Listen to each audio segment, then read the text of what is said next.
just before the marking gauge line and tap.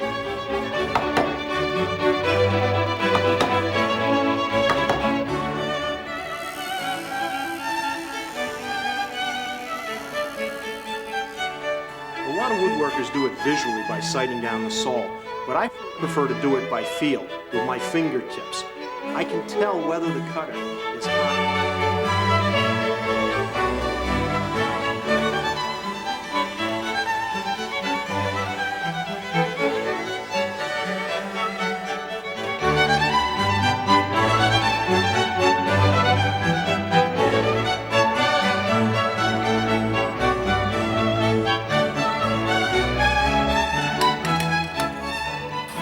Hello, my name's Jan Eeks, and I want to talk about the table saw, probably one of the most basic tools in our whole shop.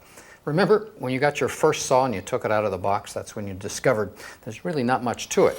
You have a table and a saw blade, so you have some way to put the wood down and there's something to cut it with.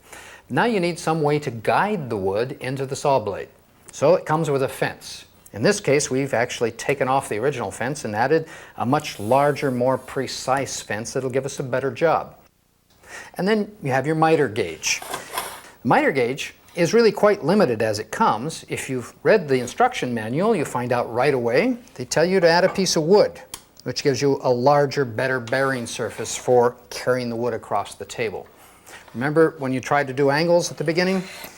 Everything wanted to slip along this fence, and so you got white knuckles holding on to it for 45-degree miters. Here's a little tip. Add 100 grit sandpaper to the fence here, self-adhesive sandpaper or contact cement. It'll hold the wood in with minimum gripping or clamping and give you good miter cuts. Still have some problems here, is when you back off completely off the back end, well, after a while you lose control. Or if your wood is simply too long, when you're trying to move across, it wobbles as you go. When you really want precision out of a table saw or any particular style of cut, you need jigs that will guide and control the wood across the table. I want to talk about 3 particular jigs that I use all the time.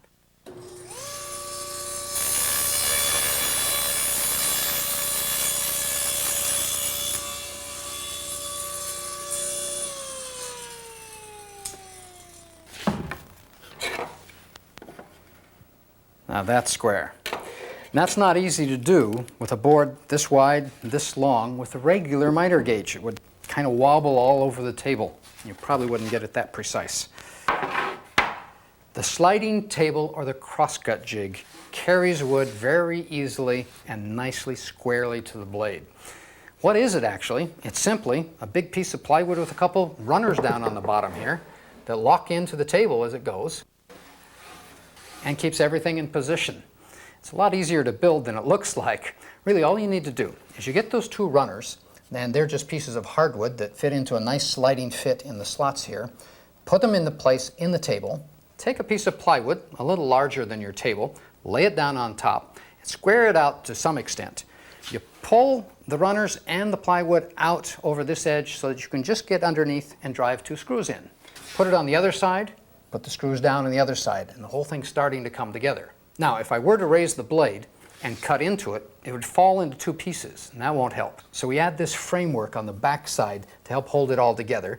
And this doesn't have to be square to anything. Just put it on there approximately square. That's good enough. Now we're going to cut through, actually. Turn on your blade, cut through, not all the way. Let's go about 3/4 of the way through this piece of plywood. Stop, turn the saw off, and back off. Now we put the fence on. I like to attach the fence with glue and then 1 screw on one side. Bring the square in alongside the cut that we just made in the plywood and move the fence back and forth on that pivot until the square is perfectly lined up with the slot. Then you can screw it in the rest of the way to make it solid, and our fence is now exactly perpendicular to the cut itself. Run the saw through completely and you've cut it in half, but it doesn't fall apart because these 2 sides hold it together. You add plexiglass on the top as a dust protection, a solid block back here to literally stop the blade from coming through. Extension for my stop block here, and we have a good sliding table jig or a crosscut jig. And it can do a lot more then just trim off the ends of boards that are awkward to handle. You can do anything that classifies as a crosscut. A good example would be a half lap joint like this, and I'll show you how to do that. There's really only two things we need to know to make this relatively simple joint. That is to say, how deep do we cut to get halfway through the wood, and how far back do we cut to get this shoulder. I'm going to do both of them right on the jig without a tape measure. Our first task is to find out what half the thickness of this blade is, and the wood. Drop the blade down a little more than halfway so that we know it's not quite enough cut. We're going to make a trial cut, test it, trial, test it. It's really quite fast, but you'll get precisely halfway through the wood this way.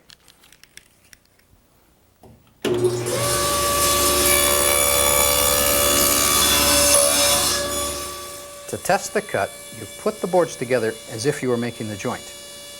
It's still a little bit proud here. We'll have to remove some more wood.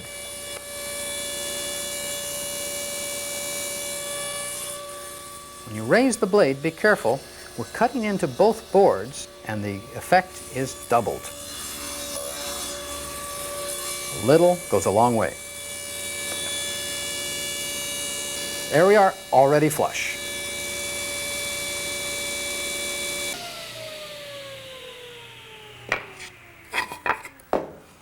That gives me the cut exactly halfway up through the board. I have no idea what the dimension is, but I know it's going to be halfway, and that's what I need to make the joint. Now the next task is to cut this back to the shoulder. How far is that? Well, it's the width of the board that goes on this way. So rather than measure and transfer the measurements, I'm going to use the wood itself to measure it, and this time we're going to use a stop block. Stop block is simply a block of wood that goes on the face here. I've got a slot just to let me put the clamp in.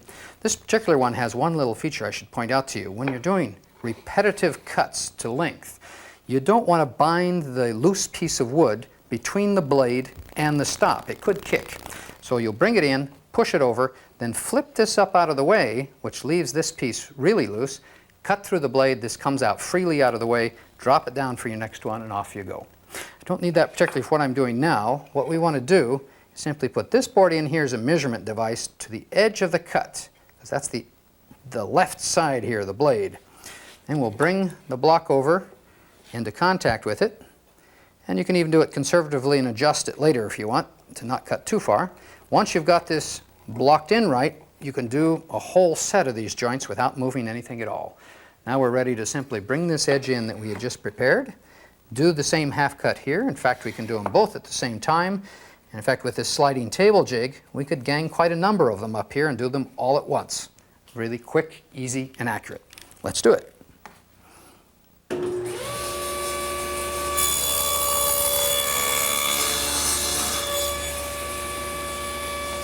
Now that we have the depth defined and the shoulders cut, all we need to do is to waste wood out to the end of the board.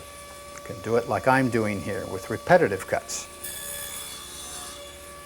You could also use a dado blade, which would take off more wood in each pass.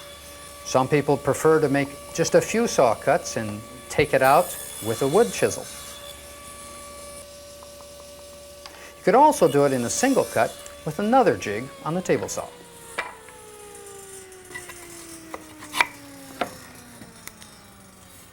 That'll make a good joint. All I have to do is just barely touch the surface up with some sandpaper, and we're right in there.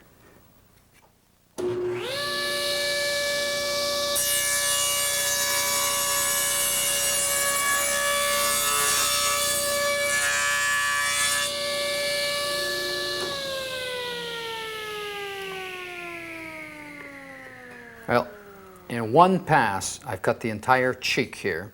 A second pass on the crosscut jig would cut the shoulder, and in two simple cuts, I'd have the entire half-flat joint taken care of. Let's take a look at the jig that allows us to do this kind of a thing. It's real simple. Basically, a piece of plywood here, higher than the fence, that slides along the fence, and that's our main working surface. There's another piece on the back side here that actually wraps around the fence to help hold everything into place. Over here, I've got another piece of plywood comes out at a right angle to the first one, and that's basically to hold in place this plexiglass guard back here that keeps me away from the blade as it comes out the backside, and this cam action clamp which is basically just a circle with a handle on it, a screw put in off-center, and you can see how it moves over to clamp the wood into place. Pick that up from Frank Claus. Over here, the brace is simply a very lightweight way to hold it all together and keep this right angle. When you have a blade that's as precise as this for cutting those cheeks, we can do a joint that's twice as strong as a half lap joint. An open bridle joint like this has twice the gluing surface and better mechanical fit. You have to do the tenon, cutting both sides, and the open mortise. We start with the open mortise. The very first task is to set the depth of the blade simply to the width of the wood. And we'll just check this out. There, that'll get it. Now we need to adjust the distance between the blade and the fence. We want it to be fairly close to the center of the wood. That's probably about there.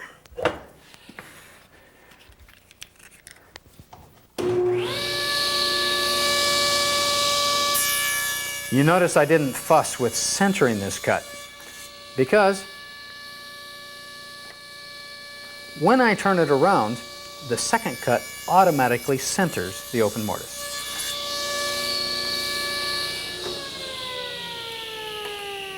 Now we have the open mortise cut approximately 1/3 of the thickness of the whole board, and it's nice and centered. Now, to set up for the tenon cut, same depth, I'll actually use the one we just cut to give me a rough lineup. That is to say, I want to position the fence. Using the other piece, I'll move the blade over into the meat of this one, which is the waist of my tenon. Do it approximate. We might do a couple of times to get it to exactly the right position.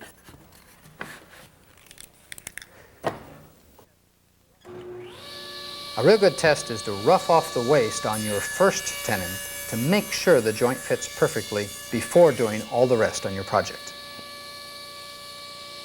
Once again, the fact of making 2 passes, 1 on each side, automatically centers the tenon. That's the cut I'm looking for. Cut off the shoulders on the cross-cutting jig and the joint is finished.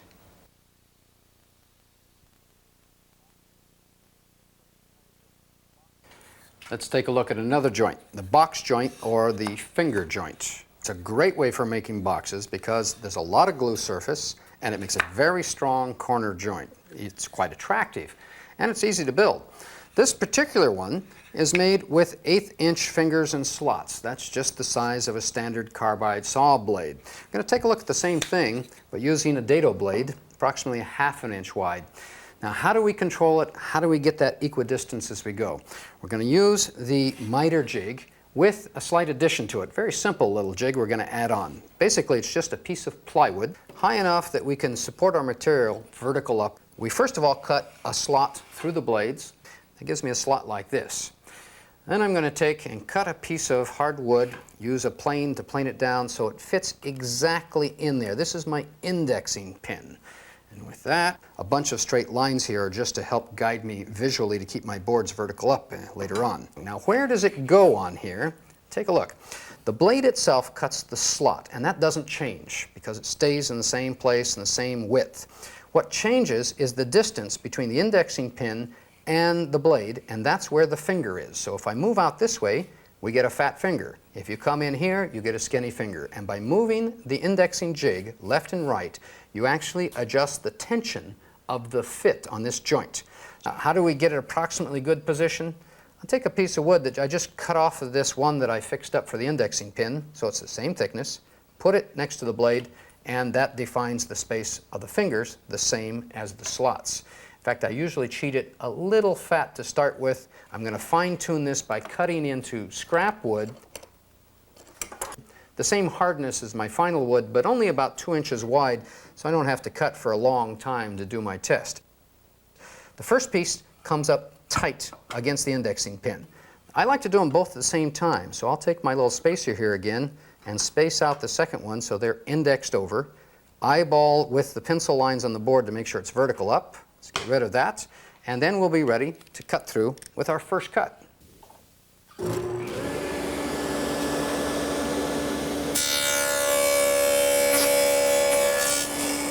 The sliver on the left indicates that we've made the fingers a little heavy. The depth of cut is simply the thickness of the board if you want the pins flush.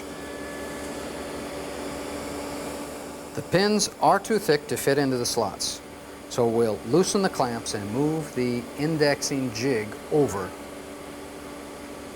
We want the indexing pin closer to the blade to make thinner fingers.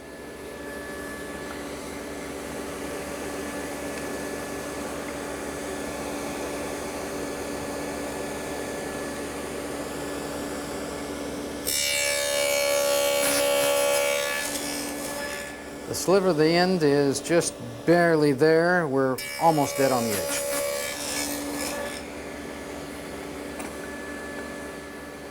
Now the fit is good and snug.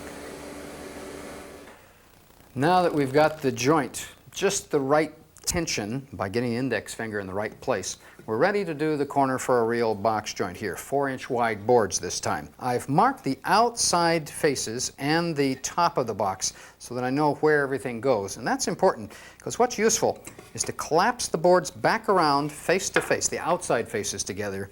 That stops tear out on the visible surface.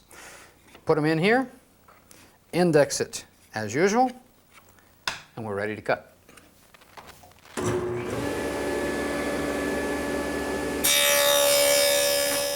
My 4-inch boards and 1/2-inch wide dado cut will give me an even number of pins from one side to the other.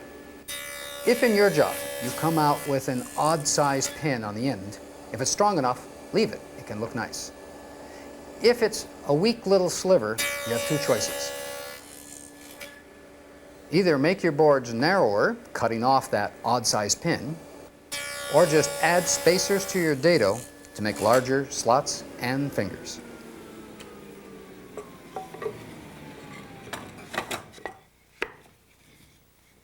Oh, that's a nice fit. Jigs. They're really what give the table saw its full potential. They can be as complex as the sliding table crosscut jig that we've used before, or simple as a piece of plywood with an indexing pin. One way or the other, they give you predictable results every time.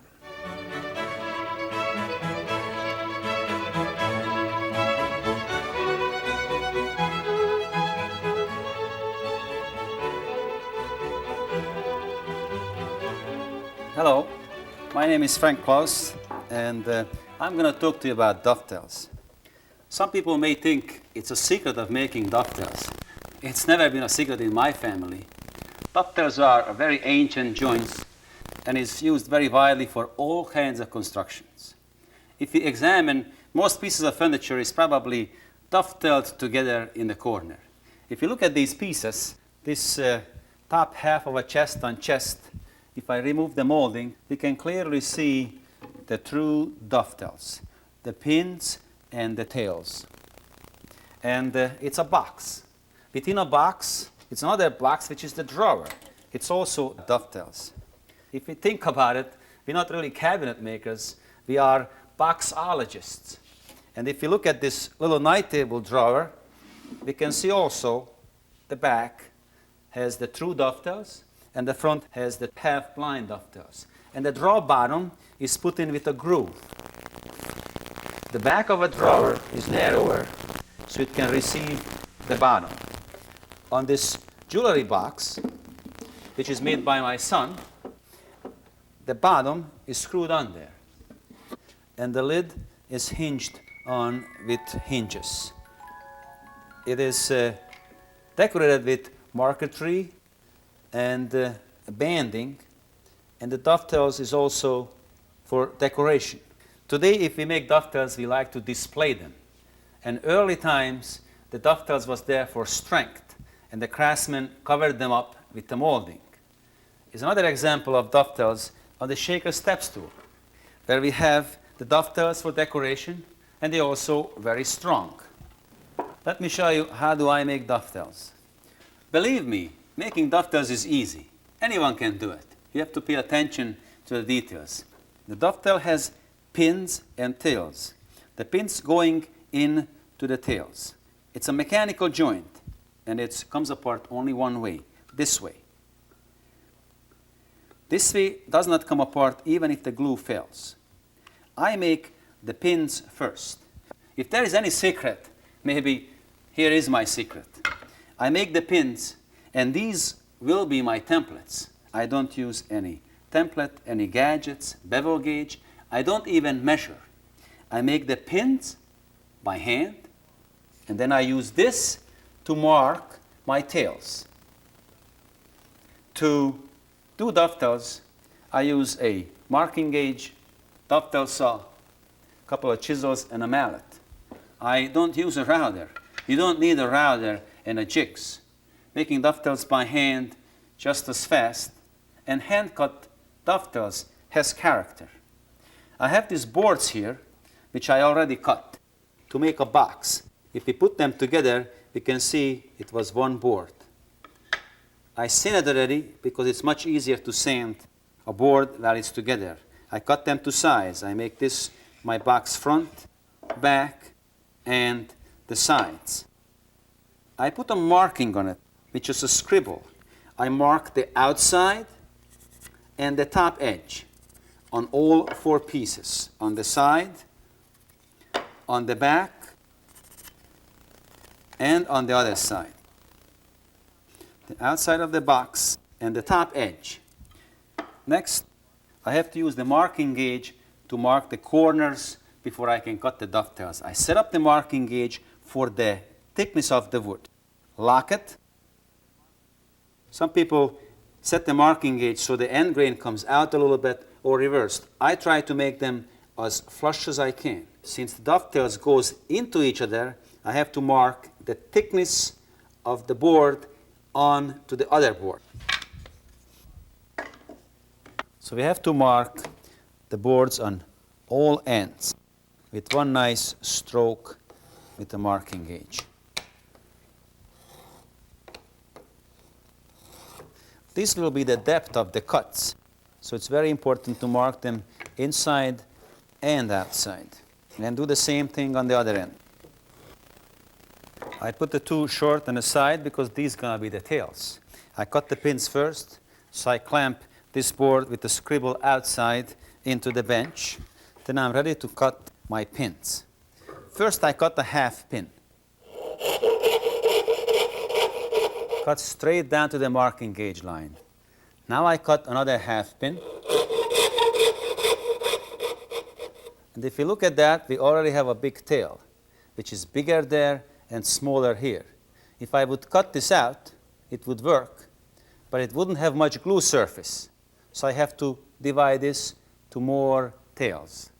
So next I cut a full tail. Cut down straight to the marking gauge line. Now this distance I divide by I in the middle. This is not the middle. You can do better than that. This is the middle. So I cut down approximately. It's not very critical. And come back to this first angle and put the saw there to the middle and cut down to the straight marking gauge line. And do it again. So now I have the two half pin, the two full pin, and the three tails.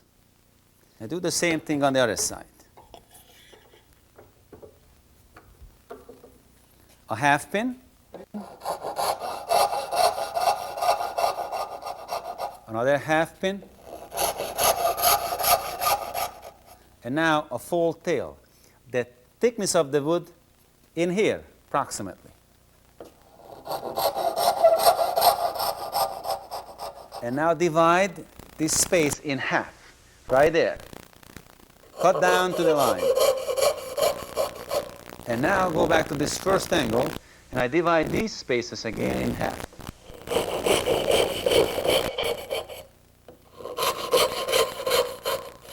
And I do this on both ends on the two boards.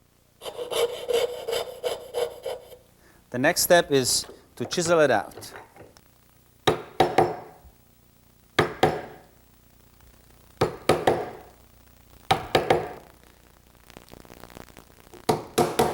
If you look at my chisel, I am undercutting a little bit. Means I cut this way, not square, but undercut just a little bit. And now I take a little chips and take them out.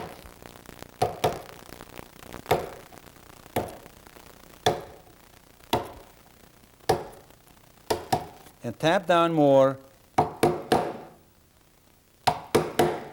a touch undercut.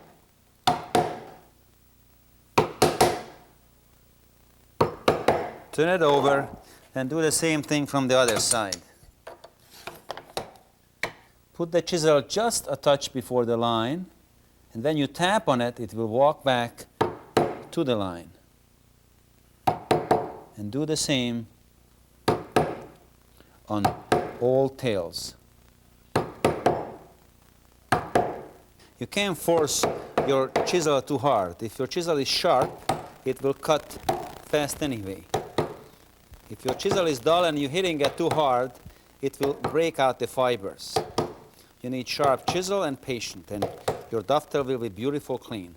Have to be careful because now they're popping out. They're just straight going out there.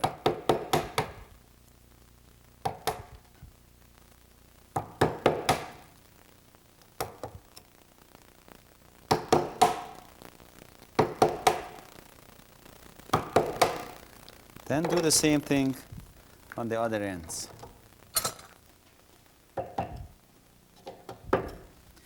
And now I finished my templates.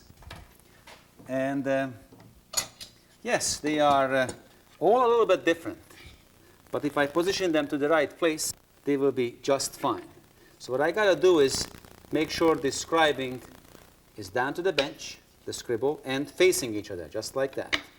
And now I put my pins onto the end with the marking outside, put it there, nice and flush on the outside and on two sides, and mark it with one sharp pencil line. The same on the other side.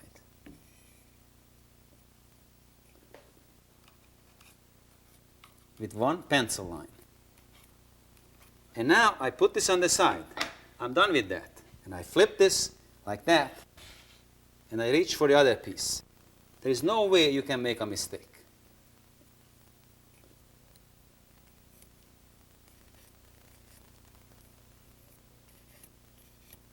Flip it over, and there you have it. I cut down on those lines. I chisel out for these two full pins and cut away these two half pins. Now we're cutting the tails. Cutting the tails, you have to be more careful. When you're cutting pins, a little bit this way, a little bit that way, doesn't matter. Here it does. You have to be careful to cut down the line at the waist side to the marking gauge lines, straight across.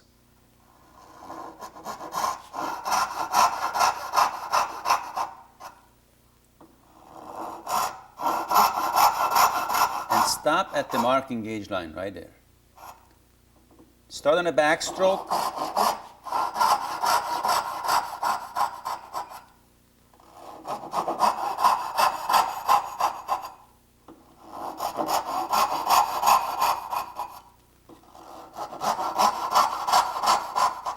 Let's do the other side.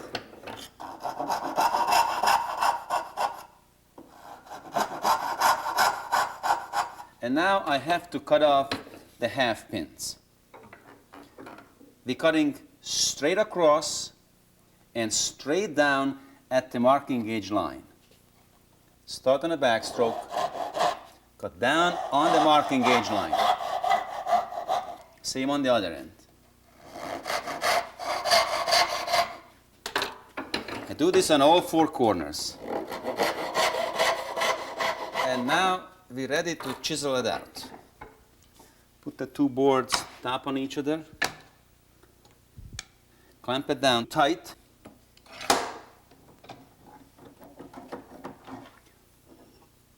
And chisel. Put the chisel just before the marking gauge line and tap it.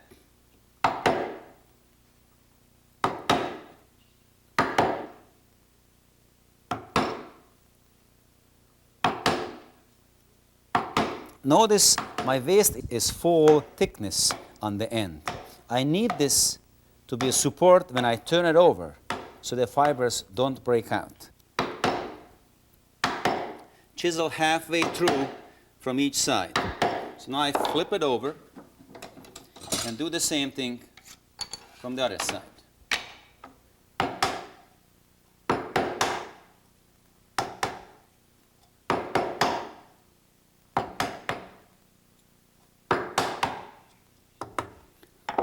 And now I have to push them straight out because the dovetail shape, I just push them out like this.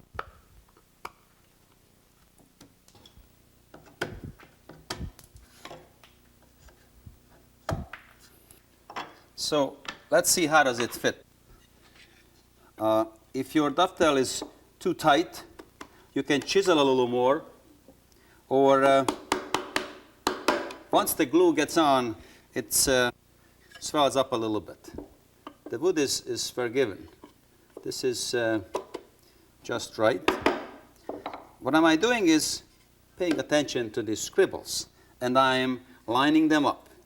The scribble facing that way, this scribble has to face that way, so that should fit here just like that.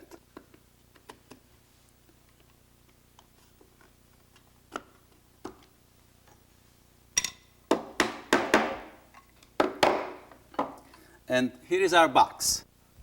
After it's glued, it will need a top and bottom. I already prepared these two boards. Will be the bottom and the top. It's bull-nosed and it's sanded. And the bottom will be screwed onto that, just like that. And the top will be hinged with a couple of hinges, just like this. And here is one of the many uses of dovetails. And you can do this if you try. Good luck with it.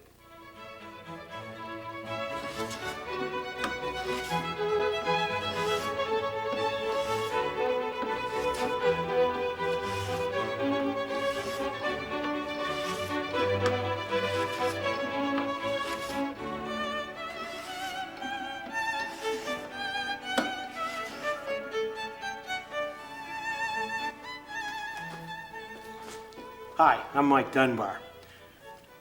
This is a piece of curly maple. It's the backboard for a candle holder. I'm hand planing it because the hand plane's the right tool for the job. No machine, no sandpaper is going to give me a finish as smooth as will this hand plane. You know, if I was stranded on a desert island and I could only have one type of tool, the tool I would take would be my hand planes because they're the most versatile tools in my shop. I have hand planes that do all sorts of things. This plane will make rabbits. This one raises the panels and raised panel doors. This one makes moldings. In addition to smoothing and shaping, let me show you something else over here. This is the joint and square shooting board. It's used for jointing and squaring the ends of small pieces of wood. The shooting board consists of three pieces: the bottom board, the ramp, and the stop. The bottom board has a dust groove in it so that shavings won't gather under the plane and push it out a square. The ramp is sloped to distribute the cutting action over the entire width of the blade. The stop holds the work at a right angle to the plane. I'm going to use the shooting board and this plane to trim the end of this piece of cherry. Most people would use a disc sander for this, but I think the plane is more precise. Now I'm going to show you how to make a plane work this well. The first step in making a plane work well is to begin with quality. You wouldn't buy the cheapest table saw you could find. You'd know you weren't getting good quality. The same applies to planes. This plane has plastic parts. The metal parts are poorly fitted and they're poorly finished. If you're going to buy a new plane, buy it from a woodworking supply house, not from the local hardware store. The other thing you can do is what I often do, and that is buy old planes. You can get them at flea markets. You might even have one sitting out in the garage. This is an old Stanley No. 4, probably made during the 1920s. Stanley made these by the hundreds of thousands, so they're inexpensive and they're very common. You're going to see that it's not a lot of work to get a plane from this condition to this condition, a tool that will plane curly maple. Before we begin working on this plane, let's take a look at its anatomy. This is the lever cap, the cap iron, the blade or cutter, the cap iron screw. These are the frog screws. This is the frog. This is the lateral adjustment lever, the longitudinal adjustment wheel. This is the plane body. This is the frog adjustment screw. First we'll take off the lever cap. That allows us to remove the plane blade and the chip breaker. The two are held together by this screw. This is the frog. Obviously there's a lot of rust buildup down here. We're going to have to clean that up. These two screws hold the frog in place. When I loosen them, we'll be able to take the frog out of the plane.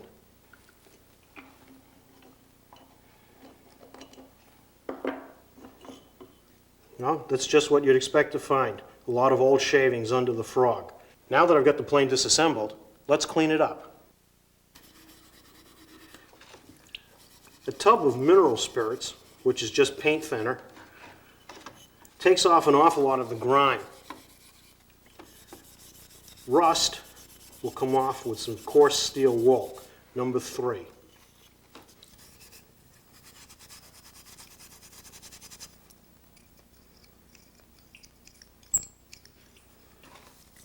If there's any grime that doesn't come off in the mineral spirits, don't be afraid to let it sit a little longer.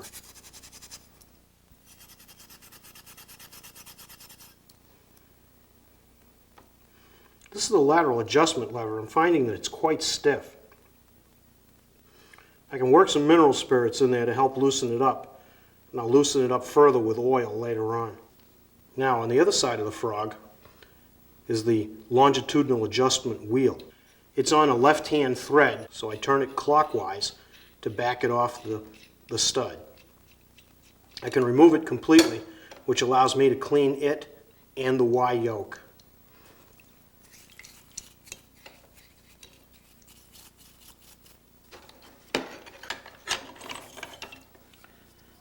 Okay, we're going to dry this off now, set it aside. The next step will be to flatten the sole.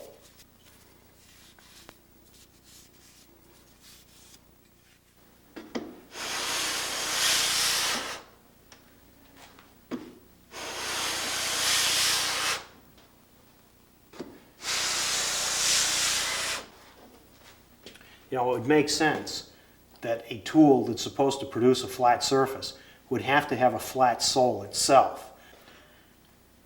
However, that sole is anything but flat. The shiny areas are high. The dark area is low. That's the result of wear. However, don't make the mistake of thinking that a new plane is perfectly flat.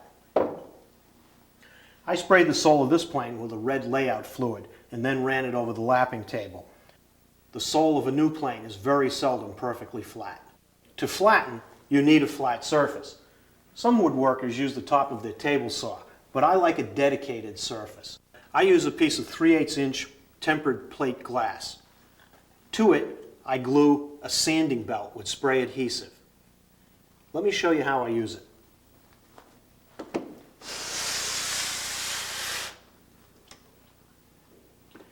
Notice that I'm maintaining even pressure.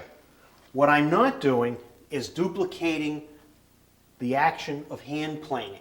I'm trying to eliminate the wear that action has created. You notice I put the frog back in the plane to create the same stresses as when the plane is in use. Now we've got a little bit further to go. There are no shortcuts.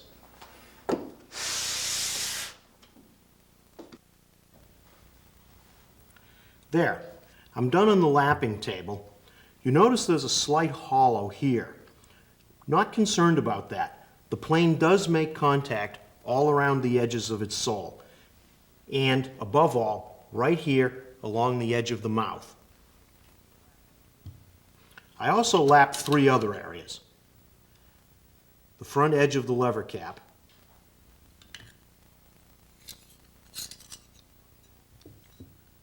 the front edge of the chip breaker. That way,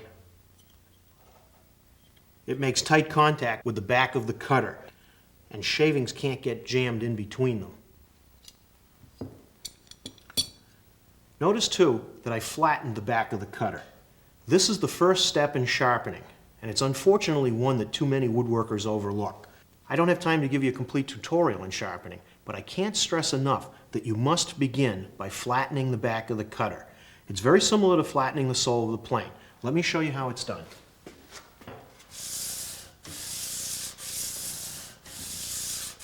Be sure to maintain very even pressure. Above all, never lift the back of the cutter.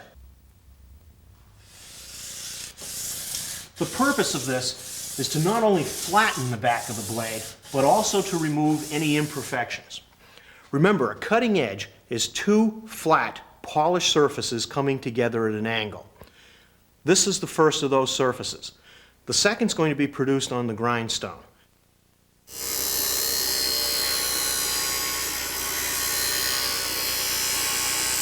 Don't try to grind too fast or to use too much pressure because you'll overheat the blade. Quench the blade periodically in cool water. If you overheat the blade, it'll lose its hardness and it won't hold an edge.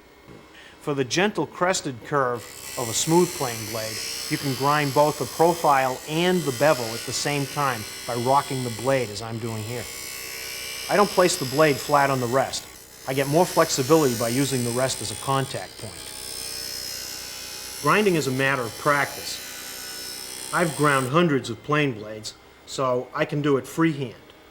But if you're not comfortable, spray some layout fluid on the back of the plane blade and trace the profile you want and grind to that line. Grind the bevel to about 35 degrees. The important word here is about. You don't have to get crazy about it.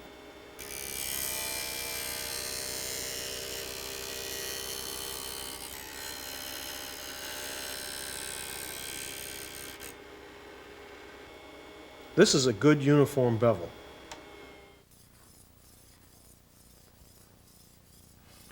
Remember, a sharp edge is a result of two flat, polished surfaces coming together at an angle.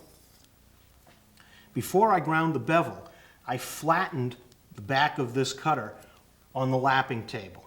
Now I'm polishing it. The degree of polish that's necessary is a mirror finish. I started on 330 grit wet and dry sandpaper on the lapping table. I'm now using a medium grade ceramic stone, and I'll finish here on the white fine ceramic stone. Until I'm done with this process, I can't even begin to talk about honing the bevel.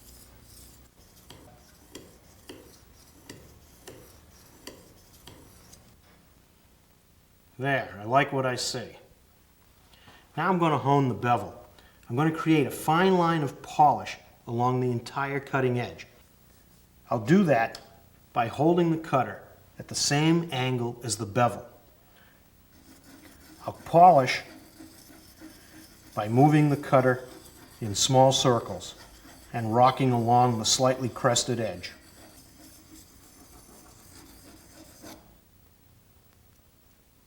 That's it. It doesn't take much. You don't want to hone so much that we remove the hollow created by the grindstone. Let's reassemble the plane. Before we assemble the plane, I want to show you an adjustment that we won't be able to see later on. It's the frog adjustment. It moves the frog forward and back. It's important because it regulates the size of the mouth. It's done with this screw down here underneath the longitudinal adjustment knob. Now as I turn this screw counterclockwise, look down here in the mouth and you'll see the frog being backed off.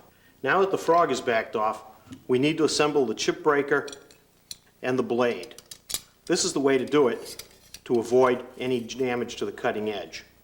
Set the chip breaker back about 1/16 of an inch. That gives the cutting edge plenty of support so it won't shatter. The assembly fits on the frog. With the chip breaker and cutter in the plane, you can see the lateral adjustment. The longitudinal adjustment The movement of the blade back and forth is done with this knob here. I'm going to adjust the knob until I can feel the cutting edge resting on my fingertip. Now I'll put on the lever cap. It fits over the lever cap screw and push down the cam. Now I can make the final frog adjustment. The distance between the cutting edge and the front of the mouth should be no wider than the shaving that has to pass through it. Since this is a smooth plane used for very fine work, that's going to be a very narrow opening. Now I can tighten the frog screws.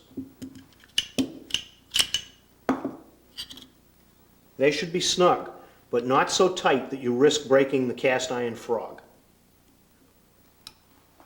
Now we can make the final adjustments.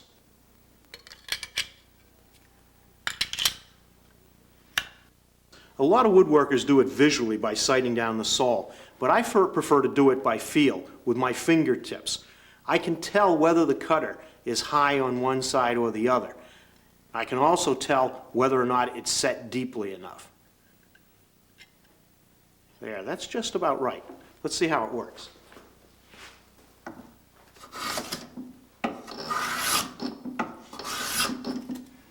There, that works as well as the plane we began with.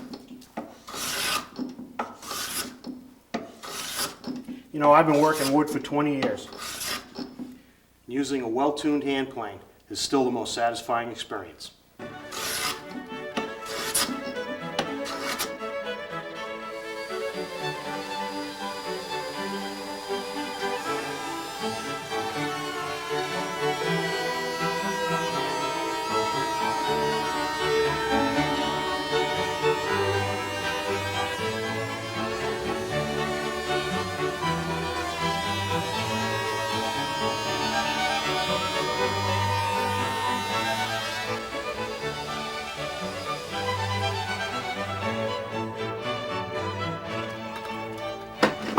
Hi, I'm Joe Truini, and I'm going to show you a quick and easy way to route rabbet joints using a simple shop-made jig. A rabbet is simply an L-shaped notch that's cut in the edge or the end of a board. It's sized to accept a mating board. It simply fits into the rabbet. The depth of a rabbet is typically half the thickness of the board, and the width of the rabbet equals the thickness of the mating piece. When viewed from the front, the board is concealed within the rabbet joint.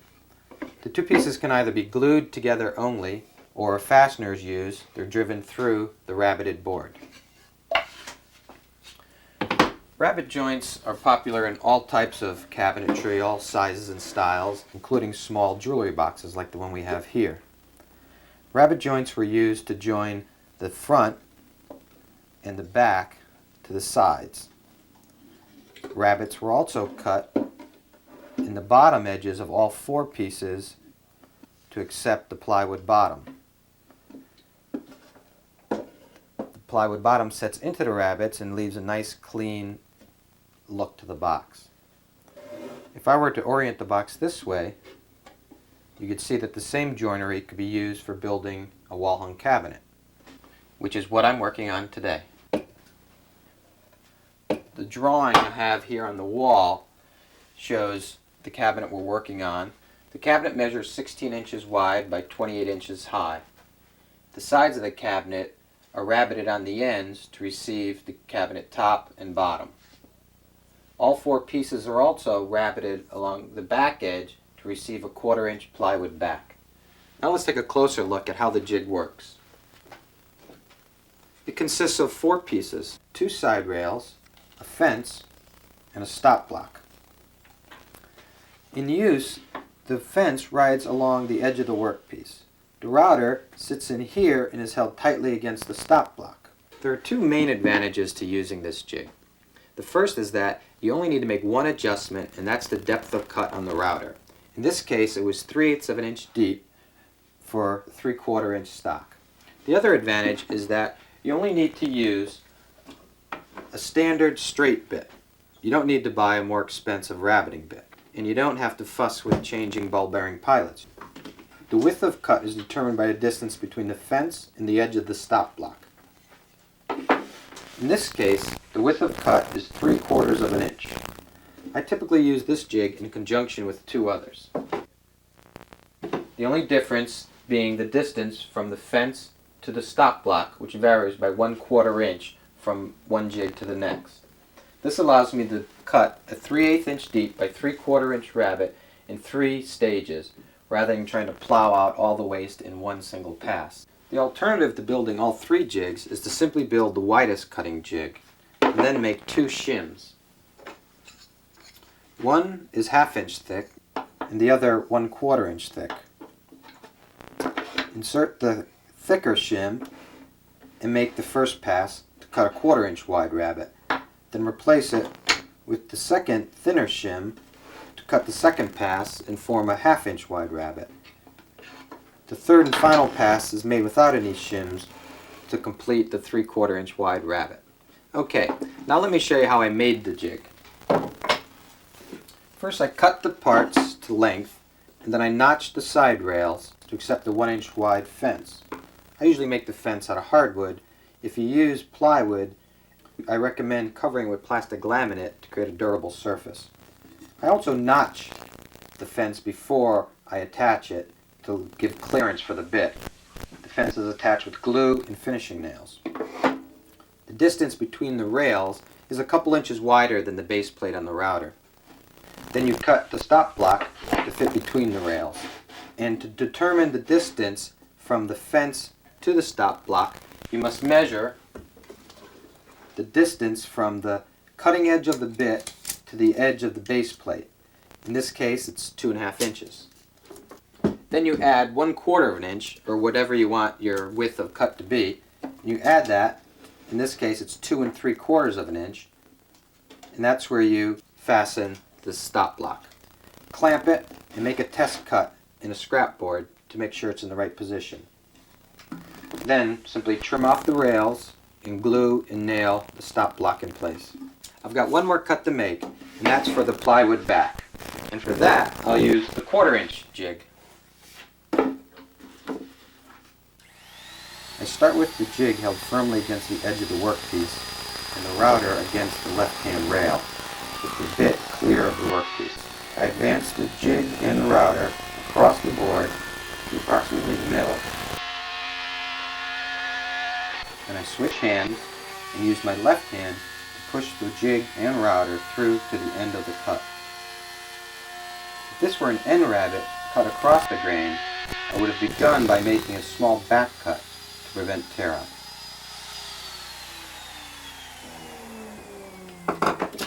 Okay, one other thing that these jigs are great for is routing hinge mortises. Let me show you how I set up for that. For this cabinet, we're going to be installing an inset door, and I've selected a hinge that has a 3/4 by 2.5 inch wide leaf. First thing you need to do is mark the position of the hinge on the cabinet side, about 3 inches down from the end of the board. To route the mortise, we're going to be using the 3/4 inch jig. You'll notice on the fence here I've got 2 marks that represent the width of cut. You simply align the first mark with the hinge line and then clamp it in place. Since the travel is 2 3/4 inches and our hinge is only 2.5 inches, we need to reduce the width of cut by 1/4 of an inch. And I do that by inserting a 1/4 inch shim and clamping it in place. And now when I route the mortise, the result will be a 3/4 inch deep by 2.5 inch long mortise. If your hinge is wider than the travel between the jig, what you need to do is clamp 2 stop blocks to the workpiece on either side of the jig, and then the travel between the stop blocks will cut the desired length mortise. I hope that these jigs prove as useful to you as they have to me over the years.